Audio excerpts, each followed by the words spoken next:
నమస్తే మిత్రులారా, నేను మీ శ్రీనివాస్ చౌహాన్ అడ్వకేట్. మిత్రులారా, వీలునామా రాసేటప్పుడు వీలునామాలో సాక్షులు అవసరమా? ఎంతమంది సాక్షులుగా ఉండవచ్చు?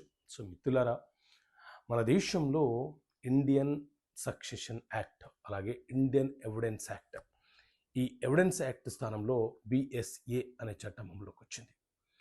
సో ఈ చట్టాల ప్రకారంగా ఎవరైనా సరే ఒక వ్యక్తి ఏదైనా ఒక వీలునామా, ఏదైనా ఒక ప్రాపర్టీ తన తదనంతరం ఎవరికి చెందాలో రాసే సందర్భంలో ఆ వీలునామా డాక్యుమెంట్లో ఇద్దరు సాక్షులు ఖచ్చితంగా ఉండాలి.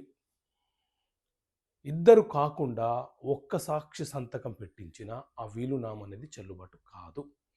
ఒకవేళ మీరు వీలునామాని రిజిస్ట్రేషన్ చేయాలనుకున్న సందర్భంలో ఇద్దరు సాక్షులను తీసుకెళ్ళి ఆ వీలునామాని రిజిస్ట్రేషన్ చేపించి సాక్షుల సంతకాలు వాళ్ళ ఫొటోస్ని చిత్రీకరణ చేసి ఆ డాక్యుమెంట్ని డ్రాఫ్ట్ చేస్తే ఆ వీలునామాకి చట్టబద్ధత వస్తుంది.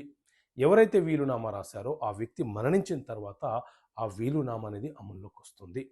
అయితే మన దేశంలో ఉన్న ఇండియన్ ఎవిడెన్స్ యాక్ట్ చట్టంలోని సెక్షన్ 68, అలాగే ఇండియన్ సక్సెషన్ యాక్ట్లోని సెక్షన్ 63 ప్రకారంగా ఇద్దరు సాక్షులలో ఏ ఒక్క సాక్షి అయినా సరే వీలునామాకు సంబంధించిన ఆరోపణ కోర్టులో విచారణ జరుగుతున్నప్పుడు ఏ ఒక్క సాక్షి వచ్చి ఆ వీలునామాలో ఆ సంతకం చేసింది నేనే, ఆ వీలునామా రాసిన వ్యక్తి ఆ రోజు తన ఇష్టపూర్వకంగా ఆ వీలునామా రాశాడు అని సాక్ష్యం ఇస్తే ఆ వీలునామాకి చట్టబద్ధత వస్తుంది.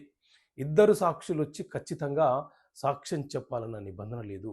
ఏ ఒక్క సాక్షి వచ్చి వీలునామా నిజమైనదని నిర్ధారణ చేస్తే న్యాయస్థానము వారి స్టేట్మెంట్ని ఆధారంగా చేసుకొని వీలునామా మీద నిర్ణయం తీసుకునే అవకాశం ఉంటుంది. సో మిత్రులారా, ఇలాంటి చట్టపరమైనటువంటి అంశాలు మీకు తెలియపరచడానికి, చట్టపరమైన సమస్యలకు పరిష్కారాల పుస్తకాన్ని తీసుకొచ్చాము. ఈ బుక్ కావాలనుకుంటే ఇక్కడ కనిపిస్తున్న నెంబర్ కాల్ చేసి ఈ పుస్తకాన్ని మీరు పొందవచ్చు. ఓకే మిత్రులారా, థ్యాంక్ యూ. జై హింద్.